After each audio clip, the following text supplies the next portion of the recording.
I know this is a bit of a long story, but I really need to come forward with this. Perhaps this will save someone's life. Or perhaps not. At least, you can take this as a warning at the very minimum.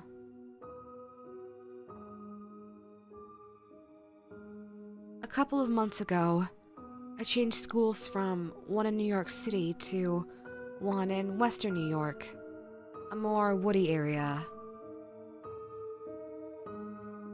It turns out I couldn't live on campus, as I changed schools too late into the year. So, I ended up living in a small home, belonging to a cousin who was away studying in Europe, which was about 5 miles outside of campus. The only problems were that it was off any major roads, and that it was in the middle of the woods. But I was in a safe community, with neighbors 30 feet away and a watchman who patrolled the neighborhood who stayed up at night. For the first couple of weeks at my new school, nothing out of the ordinary happened. A lot of work was put on my shoulders, and I often spent my nights studying instead of sleeping. But nothing wrong happened. My neighbors seemed fine, and I didn't have problems with anyone. Everything seemed normal. That is, until the day I went home and found my house had been broken into. When I came into my driveway, I found my door kicked open, my door handle embedded in my wall, and what I can only describe as an oily, black substance that looked like thick motor oil running down my stairs. Naturally, I took out my phone and dialed 911. But when I got to the responder, the line dropped and my phone died, even though I had a full battery. I ran up the stairs to go into the house, but as I put my feet on the top stair, I slipped and fell into the black substance. Some of it went in my mouth, God knows how. And it tasted like bitter cough syrup of some sort. Suddenly, I was in the living room of the house, even though I had no memory of getting up and going in. And I reached for the phone again to call the police. As I dialed the number, I had this feeling of sleepiness that I had never felt before. It was almost like a wave that came over me. I collapsed on the floor and passed out, but before I could close my eyes,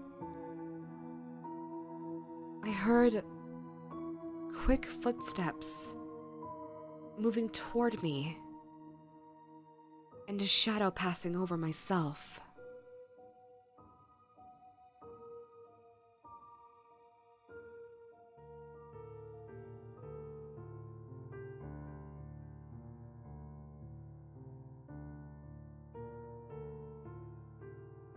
A couple of hours later,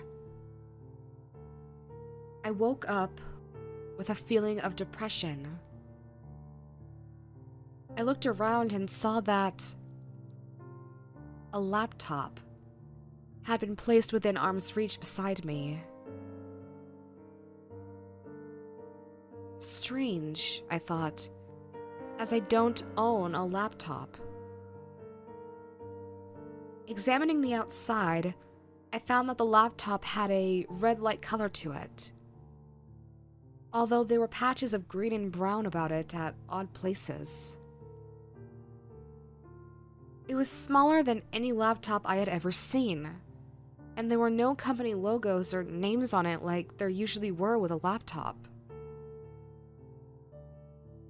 Perhaps the strangest detail of it was that there were bumps and indents, like it had been crushed or seriously broken in some way. I opened it, thinking it wouldn't work, but to my surprise, it did. And it opened onto a video player, like one you would see in the full screen on YouTube. At first I thought it was YouTube, but I couldn't find any button that would go to a smaller screen. The only image I saw was a black screen with a white triangle in the middle that was a play button. Summoning my courage, I pressed the button and the video began to play.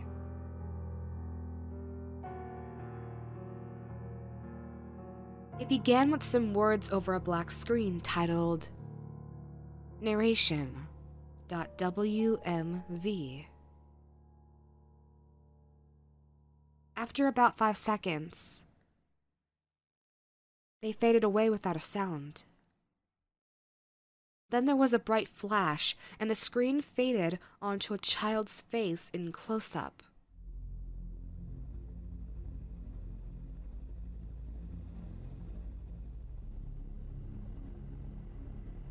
He was about 8 or so, and had blonde curly hair, white skin, and blue eyes. He began to talk after about 2 or 3 seconds, but the sound was distorted, and I could hardly make out any words. After my ears got used to the distortion, I started picking out whatever the boy was saying. My dad make, speak, hear, torture, search, you, next, God, you. After he spoke for about 30 seconds, the camera zoomed out and I saw the child in full view. He was sitting on the floor against a white wall, completely naked.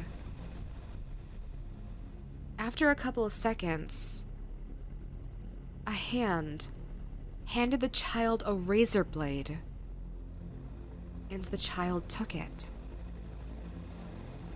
He looked at it for a couple of moments and slowly began to smile. Then, in one fluid motion, he slit his wrist as a deafening scream came off of the speakers. As the blood poured out of his hands, he laughed and ran towards the camera, showing off his bloody palms. As he reached the camera, the scream still continuing, a montage of different images flashed quickly. Each one lasted for about 2 or 3 seconds and was beyond unsettling. The first was of a horse lying on its side, a gun resting near it. Blood was streaming from its eyeballs, and its throat had been blasted open. The strangest part was that its teeth had been removed from its mouth and stabbed into the rest of its body. The second image was of a man. He was lying on his back, his mouth open, and again with his teeth pulled out of his mouth and stabbing into his body. His eyes had been rolled back into his skull, and his ears had wooden stakes through them. On his chest were written the words, "The narration is coming." And his legs, which had been removed from the torso, had been written on too. Narration. The third image was of a cat, impaled into a wall by a steel pipe. Its teeth were removed again and stabbing into his body, this time in a crucifixion-like pose. Its head was almost clean off its body, just being connected by a little bit of attached spine. The fourth and final image was of a shadow on a city street. In the left hand of it was a knife, dripping with what I assumed was blood. And in its right hand was a shotgun, with smoke coming out of it. On the ground, with the shadow over it, was again some writing. The words, "Here it is." The screaming got even louder at this point, but then the image faded to black.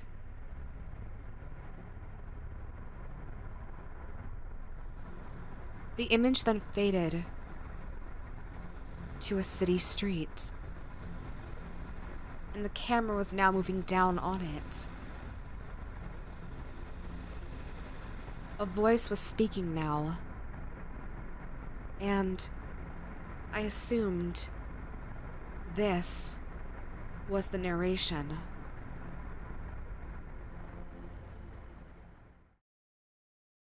Have you thought about your pathetic life? Have you? The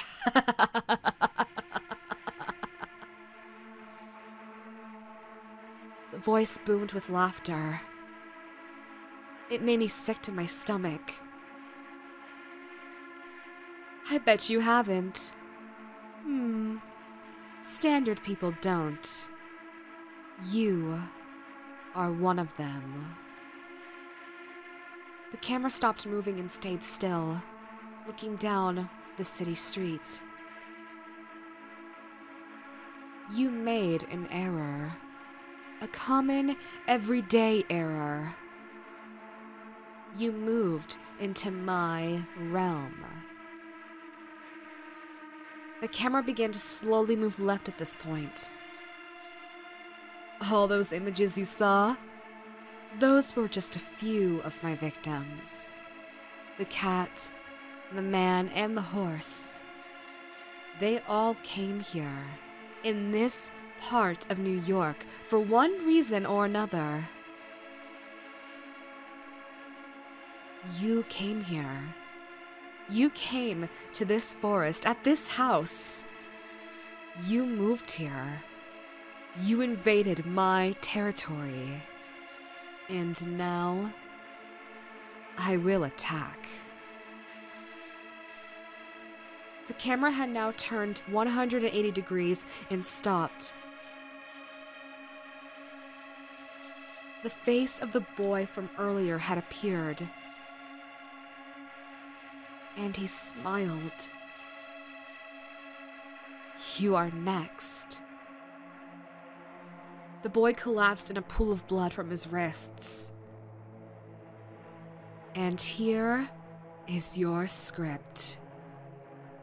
The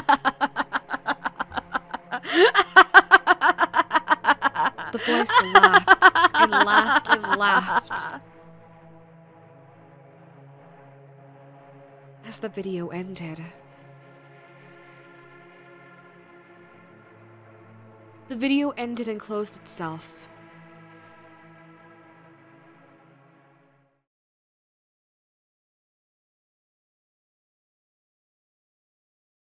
A Word document now took up the screen. It was a script of great length, talking about things like suffering and torture. It disgusted me. And as I looked up and away from the screen, I saw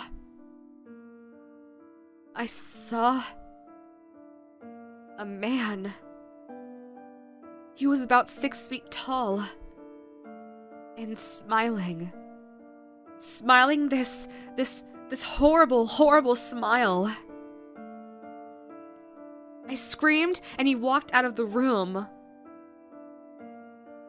As he left, the black oil from before appeared on the floor in its footsteps.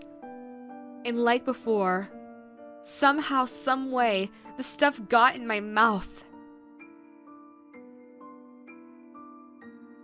And I passed out. For the last 6 weeks, I haven't left the house. He has stopped me from leaving every time I try to, by emptying my gas tank or by killing the phones every time I try to use them. When I go to sleep, he appears at my bedside, smiling that horrible smile, saying that I need to practice for my last act. I really didn't know what to do. So, one night, I went downstairs, got the laptop, and opened the script. He smiled. He smiled and said that I was finally doing something right for once. And that I have 2 weeks to prepare for my last act. Today is the last day in those 2 weeks. In a few minutes, he'll come in with his camera. We'll go into the basement. I'll sit against the white wall and say my lines. Then he'll give me a razor blade. I'll look at it and the cycle will continue with my cousin as his next victim.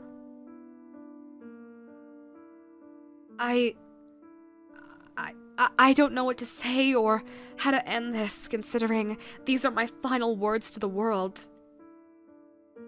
I think the only thing I should say is that if you ever come up to this part of New York, this woody, far away part from society of New York,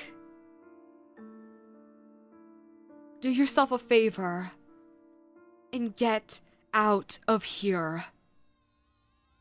Otherwise,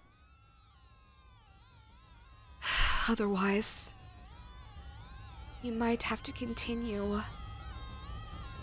his narration.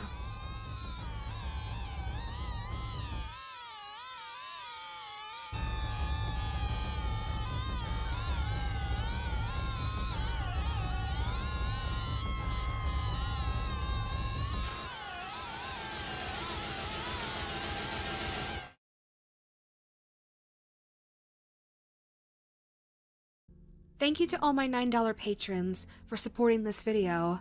Aiden S. 2014, Alexander Lee, Angelic Panda, Ursulan Falati, Urisville, Brantley Wigard, Chief, D4C, Darts Z, Declan Benoln, Delboy, Draco, Dragonblood Fire X, Ellison Wilson, Araviv, Evildoer, Fewanil W. 2011, Frank, Gavin, Isaac Coria, Jace, Joel Climaco, Jonessi, Cade, Lawbringer DK, Lex, Liam Hughes, Lone Survivor 3, Man of Many Bees, Mark Mason, Maxwell Lukier, Nick Capone, PDP, Patrick Jan Joshua Davidson, Poyup, Prism, Prototype Number 13, Sean Malcolm, Sleepy Sloth, Sneedly Chuck, Sonrox, Thoughty Dahati, Tommy, Uriel Herrera, Will, XX Antitrix Never Sorry 17XX, Zach Hale, and Zivis01. Thank you all so much for being able to make these videos possible. It really means the world and more to me that you guys support me the way that you do. If any of you would like to support me out there, I'll leave the links to my social media down below. There you can find both my Ko-Fi and my Patreon. That way, if you want to make a one-time donation, you can, and if you want to continue to support me full-time, you can also. Thank you all again so much for listening to today's audio or watching today's video. I'll see you guys in the next one. Bye!